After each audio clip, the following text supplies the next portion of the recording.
Hello. Hi, can you see me? I might need to get a better light. In your royal blue. I can see you. Okay. And thank you for joining us You're welcome. today and giving us your time. We know that you're busy, a lot of things going on. And, teachers, I'm sitting here with Frankie Long, which is a retired veteran teacher at 41 years in the Atlanta public school system. She hasn't been retired that long, though.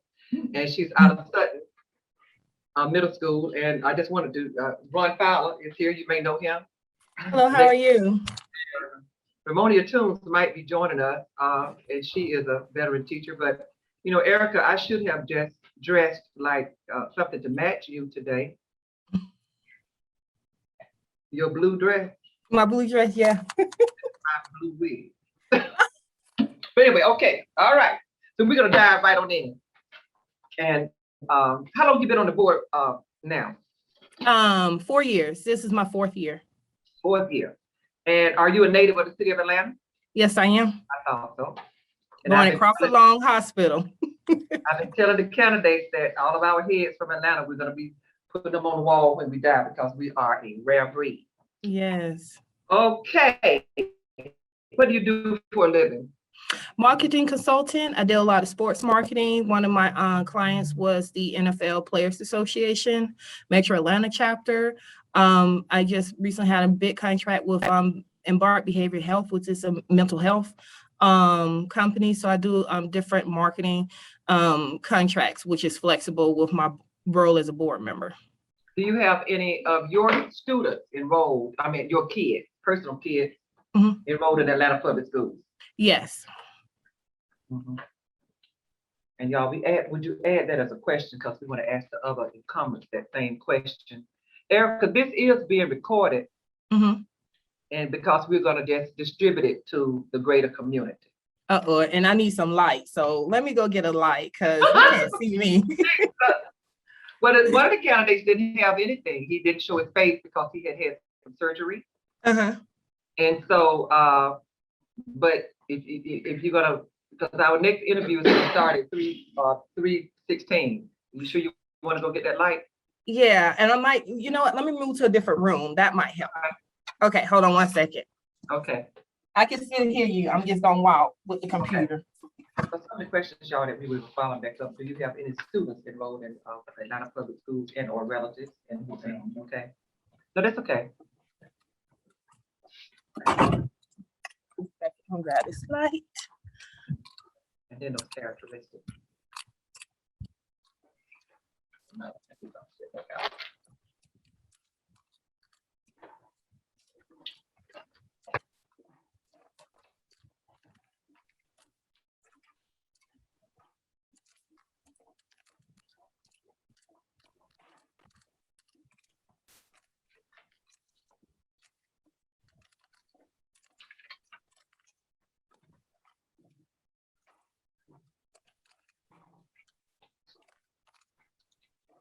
All right, let me see if this is better.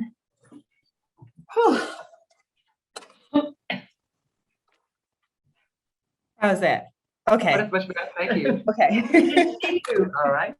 Since you are an incumbent on the Board of Education, tell us 2 positive things about this board. 2 positive things about the board. There's a check and balance. There's 9 board members. When I say check and balance, is that there's not one board member that can just do whatever they want. We have that check and balance, that system in place, that accountability. I think that's one good thing about the board. Also would say that we have a diverse board, and within that diversity, you have board members that will support you on different initiatives. And I think that collaboration is very important. So those are 2 good things I would like to say. Tell us 2 negative things about the board. Some people are afraid of the word negative for some reason. Yeah. I know what, when I get a COVID test, I want to be negative. So tell us 2 negative things. I would say challenges. I think one of the challenges from me as a board member that I saw with the board was that we didn't have that governance model, that structure, that focus on student outcome in place. But now we're working towards that. But before it wasn't. And I thought, well, we serve students. And my take on that was like, that should be the 50, at least 50% of our focus should be on student outcome. And that's not what I saw when I came on the board. And I'm just being honest. And now we're looking at that model. So that's one challenge or negativity. The other one is, I would say that sometimes politics play a role in some of our decision making, and it should not. I think we should make our decisions in the best benefit of our students. I'm sorry, but that's I'm just being honest. Well, in saying that, you know, there are several employee organizations and we're different, and you probably know some of those differences by now.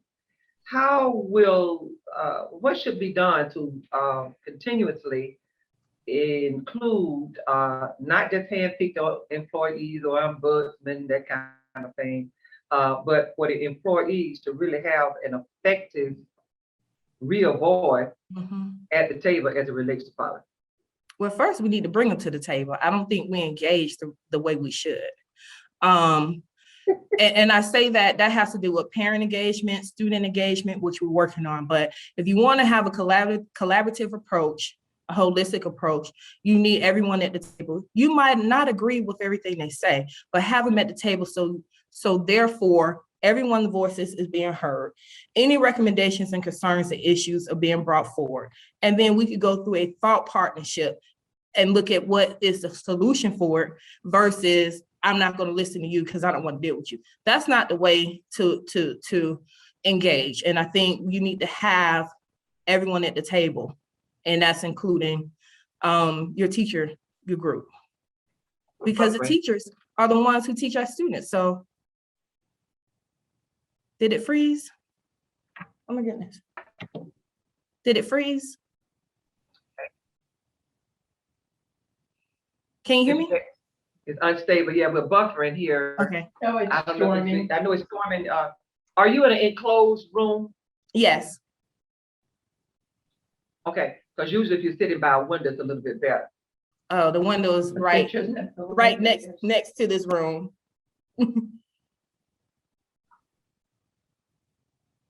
Okay, the room that you were in, did it have windows? The window with the lighting that wasn't good? Yeah, the window is actually next to this room.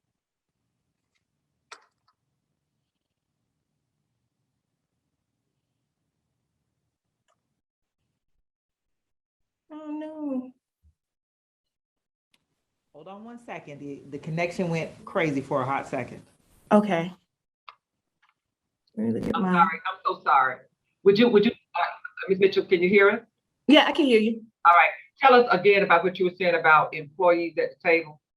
Yeah, I think employees need to be at the table, so there can be a collaborative and holistic approach to listening to concerns, recommendations, issues, and any challenges that may happen. I think we could do a better job in engaging our employees, put together a process. I don't like to use that word because we know how some processes go, but a process where their voices are being heard and their voices are being considered in our decision-making process. I feel. How many people are running in your area? How many people are running in your seat? How many people are running in your seat? It's two. It's myself and a gentleman that's running. Okay, so it won't be a runoff. That'll be it in your race. So some of them have 4 people. So there's not 3 folk in there, there's 2. It's 2, yeah. All right. And what district is it again? District 5. Okay. Okay. Teach for America. Mm-hmm. There are some pros and cons about it. Give us 2 pros and give us 2 cons. Oh, wow. Okay, so I'm not with Teach for America.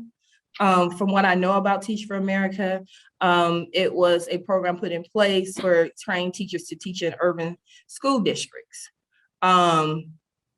Honestly, that's really all I know about it because I'm not in that arena. I've heard a lot of negativity about Teach for America. I heard some positive things about Teach for America. Let's say one of the positive things is having a pipeline of teachers. Another thing is having more teachers who want to teach in urban school districts, because a lot of teachers don't. The negative things I've heard about Teach for America is that it's a network of or a cohort of people that have a certain view that's embedded in their training. And sometimes, I don't know, I'm just going off of what I've heard. Sometimes that could be implemented or into a type of setting where it's traditional versus charter. All right. Now, let's talk a little bit about that. That was not going to be my next question, but we're going to ask you some questions about charter. Frankie and I know when Albert Schenker started discussing charters, and we probably were your age, could have been a little longer at the time, a little younger rather. And a lot of the public schools has issued contracts to charter school companies, and we justify, many people, or some people rather, justify the charter contract and the sustainability of those charter schools based on their achievement. And we don't see that achievement being, we don't see the cost and the benefit of that. We see more money being spent on administration. We also don't see a lot of visibility and accountability of many of these charter school companies, et cetera. And I don't see how the board can continue to hide it. We don't want Atlanta to continue to hide. But there are some good things about charter schools, but that could be implemented in any school, actually. So just talk about charters a little bit in Atlanta public schools. Where you stand? Do you want to see more charter schools? What has been your experiences of pros and cons right now about the charter school companies? Let's talk about those charter school companies. Okay, so when I came on the board in 2018, there were so many different decisions that were made about charter schools. The charter renewals were already pretty much set in place. The new charter schools that were coming in to my district had already been agreed upon. And so I came in after those decisions were made. Honestly, when I think about charter schools, I think about a school that's supposed to do something different than traditional schools. And as you mentioned, that we could do the same thing in traditional schools. Yes, we can, but we haven't been doing it. So that leaves the opportunity for charter schools to come in to say, hey, we can do something better. But at this point, I feel like there needs to be some accountability with our charter school partners or charter schools that we have in APS along the lines of what are you doing that we're not doing? And when I look at that, I mean, I'm talking about charter schools that focus on special education, charter schools that may focus on different, it could be like the arts, let me just throw it out there, or music, or something that adds to what we're already doing in APS. With the accountability piece, I would say that I look at charter schools be held to the same or a higher standard than our traditional schools, in the way that if you're meeting certain benchmarks, then we're looking at that data and saying, okay, if we see improvement, if we see the student outcome is higher, the achievement gap is closing with that charter school, that's great. But if it's not, and we just keep renewing charters just because in the past, we just couldn't do the work. That's what I was told. We would. And if charter schools are doing, if they're under contract, those contracts should be ended and not in 20, 25 years. We never got straight answers. Correct. I don't think that is fair to have a 40-year, 50-year charter school contract. We asked Mr. Estevez directly. We saved our notes about the length of those contracts. We got all kind of answers. And we're going to ask him when we interview him also. And we did ask another incumbent about charter schools, and they said that when they came, that they didn't put no more charter schools in, but they certainly voted on financing of those charter school companies. Correct. Yes. And then we should be looking at everything being equal. We talk about inequity. And there are inequities in terms of how these students are placed in these charter schools, and they can see how those communities are gentrified. And I'm not the candidate, but I'm just saying I've listened to No, you're right. Yeah. And to your point, when you talk about those contracts, like I walked in Woodson Park Partnership School, what is it, 40, 50-year contract? Yes. Already. When I walked into the board, I was like, how do you validate that? Because how do we give our teachers contracts starting off? Give them a 30-year contract. All right, I'm just saying, Yeah, Yeah. it's 3 years to retire. But I hear you. I hear you. I mean, Yeah, so I was kind of, you know, unease about that just because we have, and no offense to KIPP and what they do, we have a lot of KIPP schools in our district.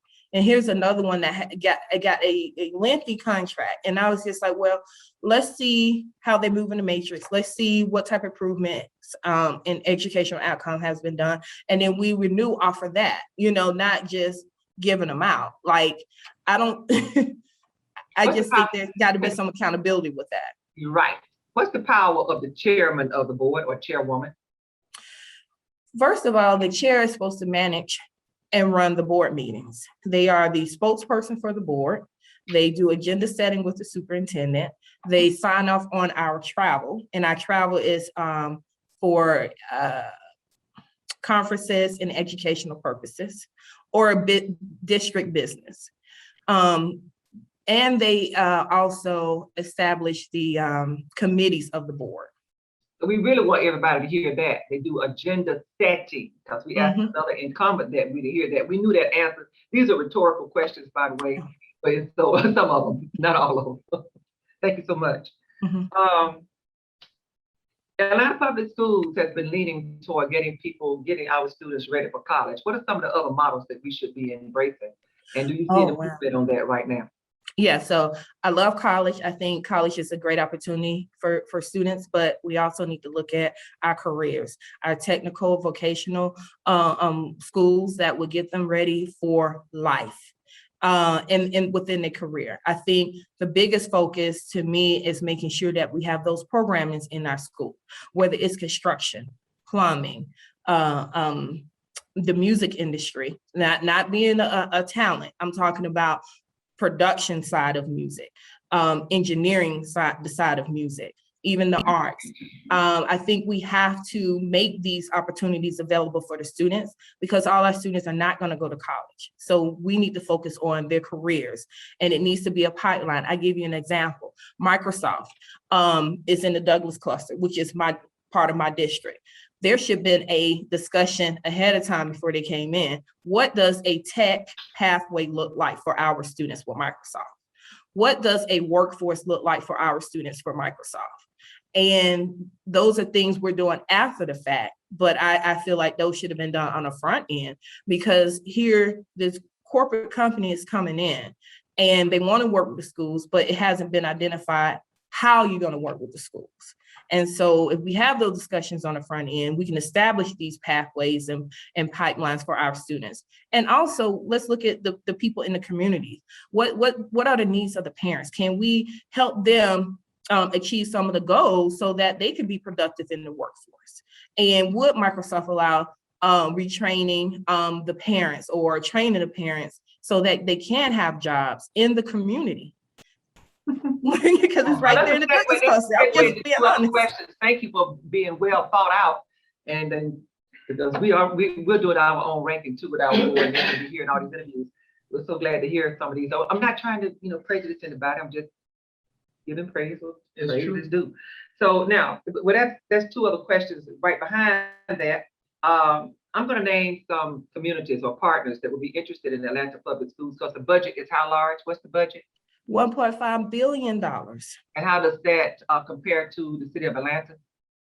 Ooh, I don't know. The city have they're in the millions. They're not in the billions right now. In other words, APS is large. Yes. And there are three governments we're talking about here that has to work in tandem at times, which is APS, Fulton County, and the city of Atlanta. So we want everybody to know that, and I think that's by charter. And where can the public find the charter? Excuse me? Where could the public find the charter? Oh, the charter. First, it is listed on the Atlanta Board of Education website. It should be on the governance link. Right. And our charter should be there where you can.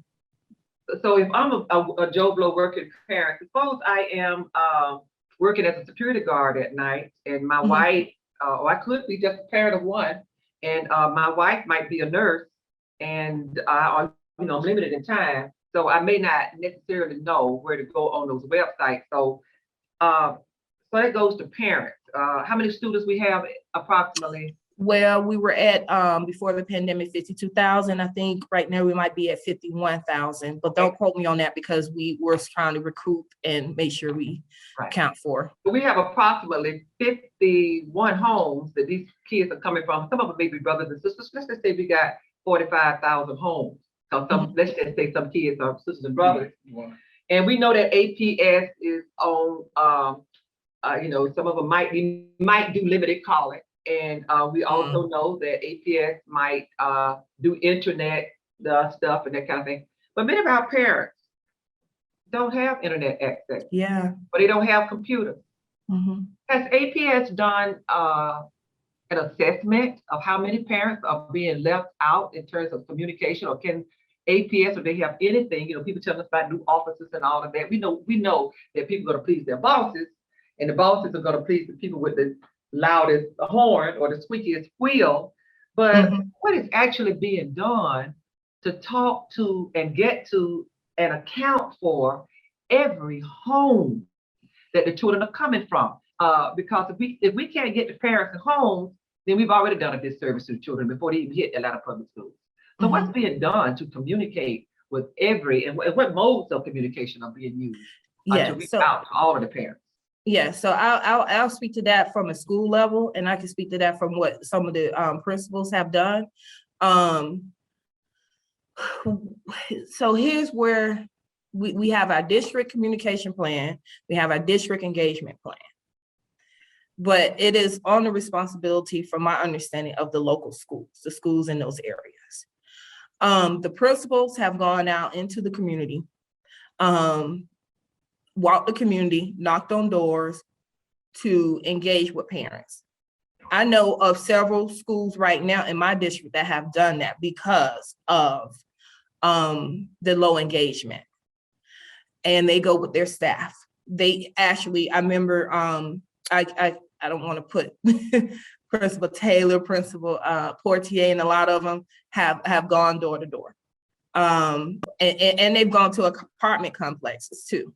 Now, well, let me say this too, and principals actually have a big mantle. We don't represent principals because principals are hired and fired by whom?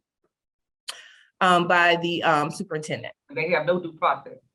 And we can argue for it and we can argue against that. But principals are lead teachers. And so what's being done to actually really help principals? I remember one used to be at Douglas High School, and for all kind of political reasons, he's no longer there. But how do we help principals and give them a voice, not against the teachers and the staff, but so that they can work in synergy, and that we really do get these principals what they need? So that's been one of the things that I've seen with the previous administration, is that some of the principals in my district, I'm speaking about District 5, did not have the support that they need. And there were recommendations that came from the state about what type of resources was needed and what type of strategy and plan was needed for some of these schools, so they wouldn't fall to the turnaround phase, or a phase where they were what they call it, let me get the word for it. Oh my God, what's it called, a school that? Reconstitution? Not reconstitution, it's another word that they use, like a promise school. Because we didn't do what we were supposed to do by giving them the support that they need. We don't need those schools to fall into those categories. If we know where the needs are, where the resources and the support needs to be, and we're getting the recommendations from the state, we just need to implement it on the school level. That wasn't happening with the previous administration. And so you have a school like Mays that is now become a promise school. And it should not have been a promise school, because we know what the needs are for those schools. We just need to implement it on the district need to implement those support and resources to those schools on the school level. And sometimes that haven't been taking place. Let's just put it that way. With our new superintendent, Dr. Herring, she's really trying to focus in on making sure that they provide those support and those resources for those principals in the schools. And I've been working with her to identify and to make sure that there's the oversight, and that it is happening. regardless who is the school leader or not. We got to make sure we support those kids and get them what they need first, and the principals. Give us your opinion about Go Teams. How democratic are they really? We're changing that Go Team model. So in the past, it has not been fair. I've heard several complaints from community members and parents about the Go Teams. People choose who they like to be on the Go Team. Now, you remember how it used to be, if you are an employee of the school and a parent, then you can hold a parent seat. That's no longer there. If you are an employee, you cannot hold a seat as a parent if your child goes to the school. Now it has to be just a parent and not the both. So you had that going on, and then principals would choose who they wanted on there because they know they could get the votes that they need on certain things. I mean, it was just, and then what was the other thing that was happening? When it was time for elections, a lot of parents weren't being notified, and then they have the elections and they will get their notice after the election. So it was just a lot of things going on. I'm not blaming anyone for it because I don't know who's all responsible for it, but I do know that those complaints were heard by Dr. Herring, and Dr. Herring is changing the Go Team model for the schools that is equitable and that is fair for all. We commend her for that, and I would just have to say, we're not trying to pit anybody against each other, but I feel like that we are a bunch of policemen, and you all are right now in a room, and we're questioning you, and y'all are criminals.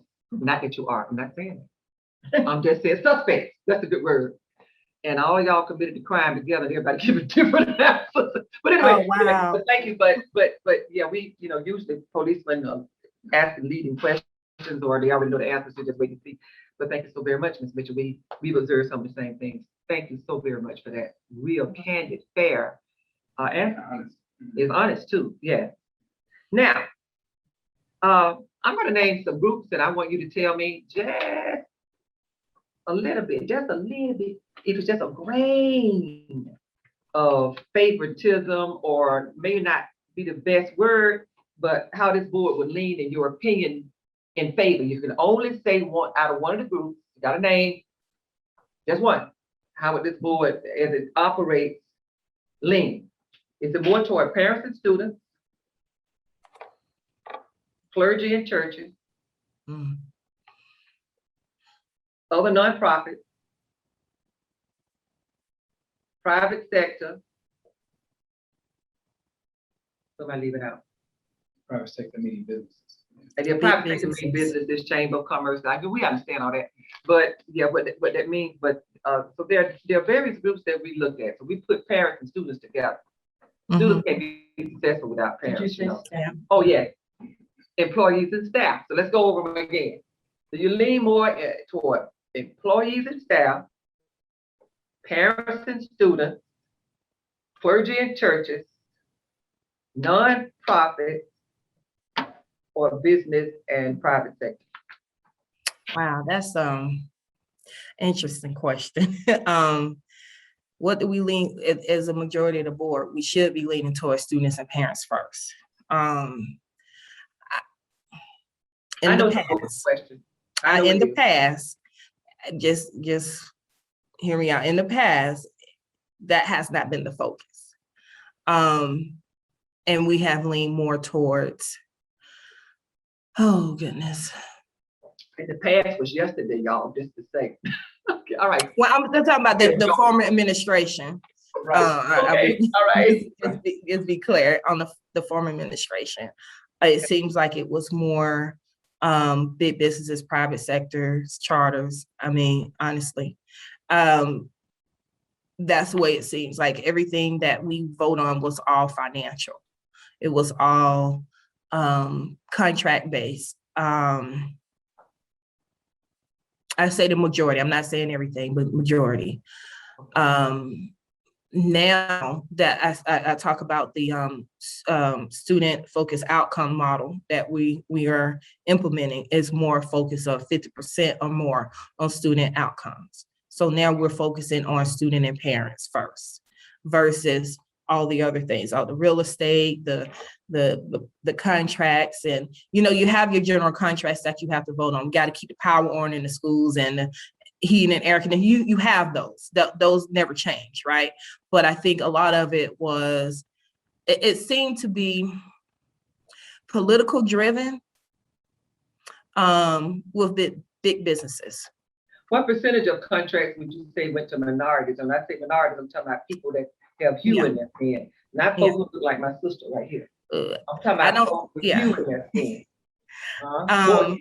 Yeah.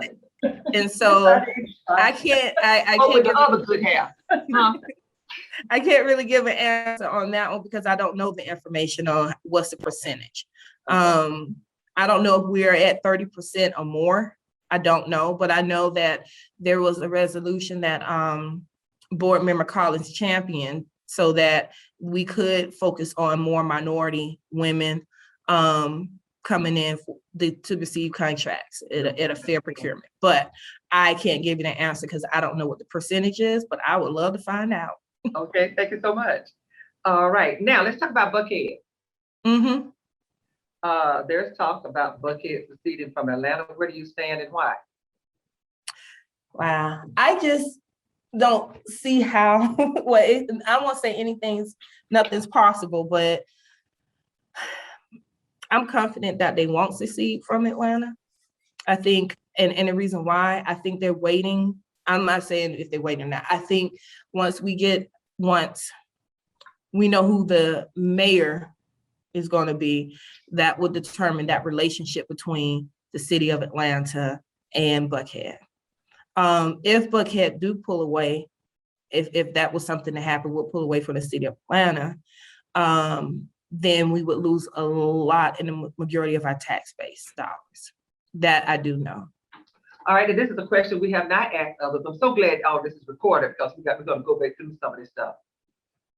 If you could erase something from the past while serving on the board that you did, what would it be? We're going to include this question, y'all, when we go back to everybody. If you could erase something, what would it be? If I could erase something, I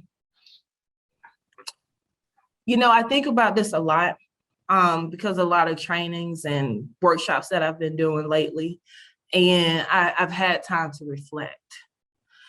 I think for me, maybe I could have demonstrated a different type of behavior where I didn't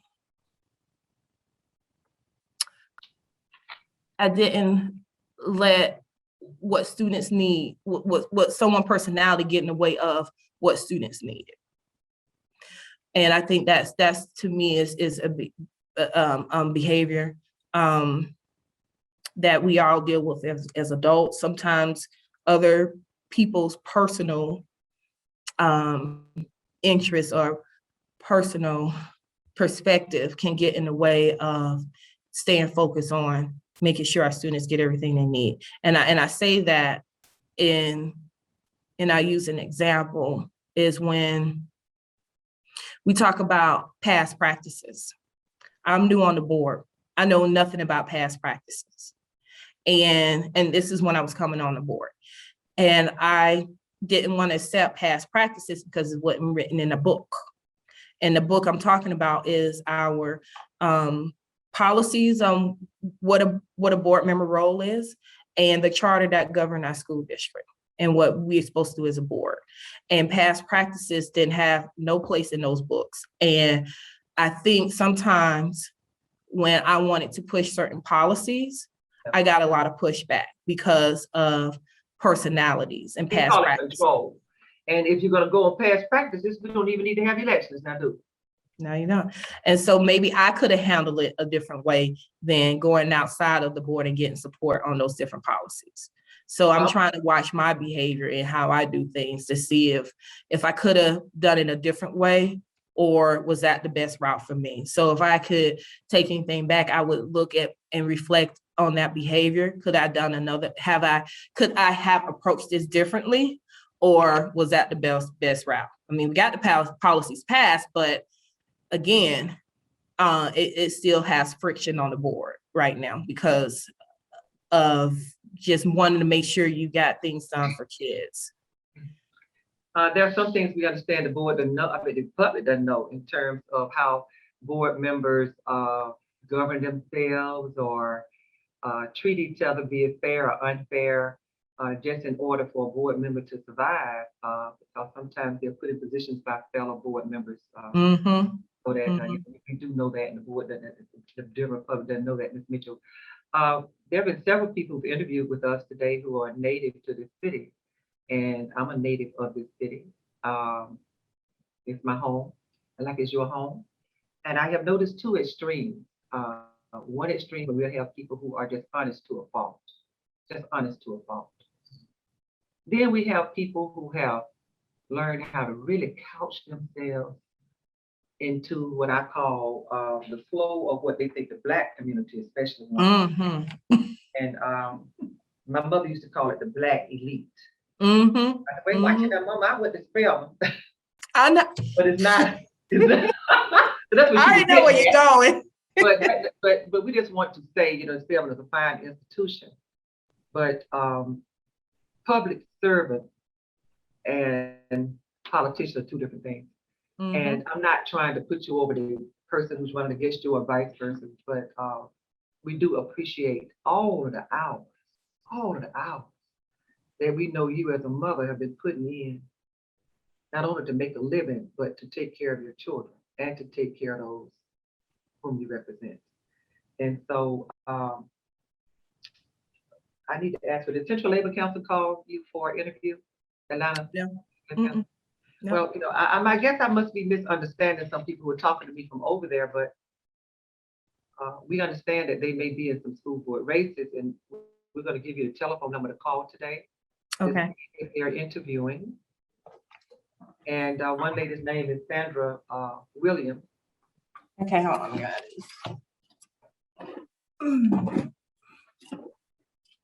Because we know that Central Labor Council is involved with city council and involved with mayor.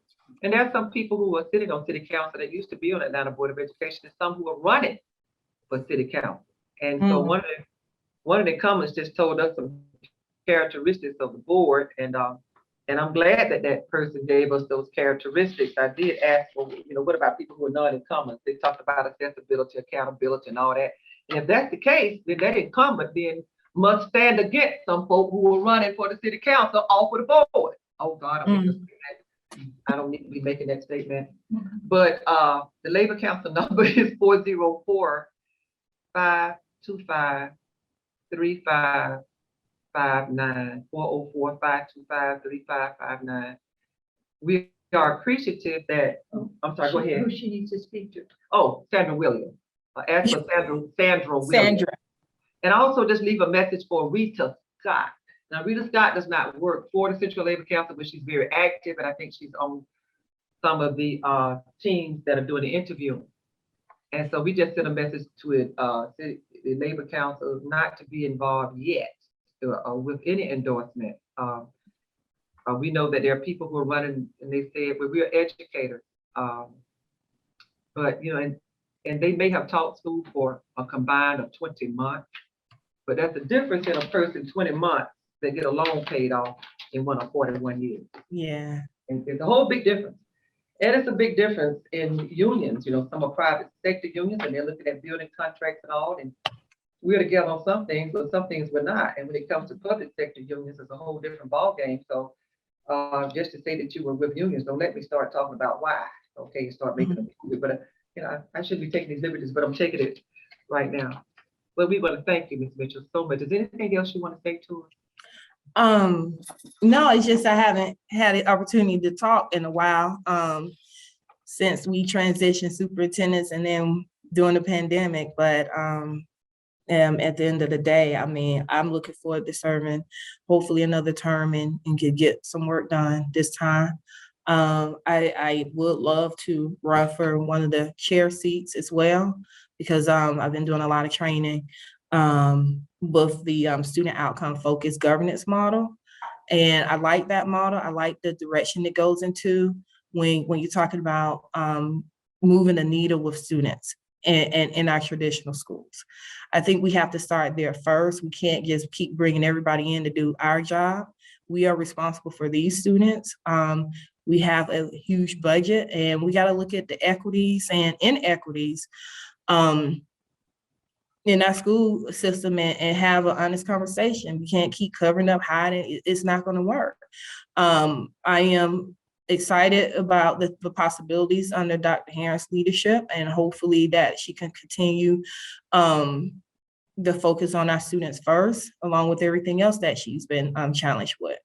I will say I don't know about a lot of these unions because I haven't spoke to them, but it has to be in line with what my district needs. It has to, because I serve a very diverse district, and it's really gentrifying now.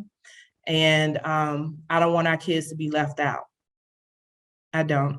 When I was about your age, I could have been a little longer, $7,500 to run a school board rate. Wow. How much you think it's gonna cost you to run a school board rate? Right now, I mean, you're looking at 35,000. And at large, it could be even more. Yep. And the stakes are higher, sadly, we know that it's a magnet. We've seen what various groups have done to infiltrate school boards around America, especially those where you have African Americans who may be, and poor whites too, who may be undereducated. Yeah. They're not stupid, they're just undereducated. And we believe in voter registration, but we certainly believe in continuous voter education in every moment that we can, so people can make decisions more properly in regards to their interests. So again, thank you for serving at this time, and especially during this COVID time. Yeah. And for some of us, y'all came for times like to leave for here. All right. Yeah. Okay, darling. Good luck to you. Okay. Thank you. All right. Thank you. Bye-bye. You're welcome.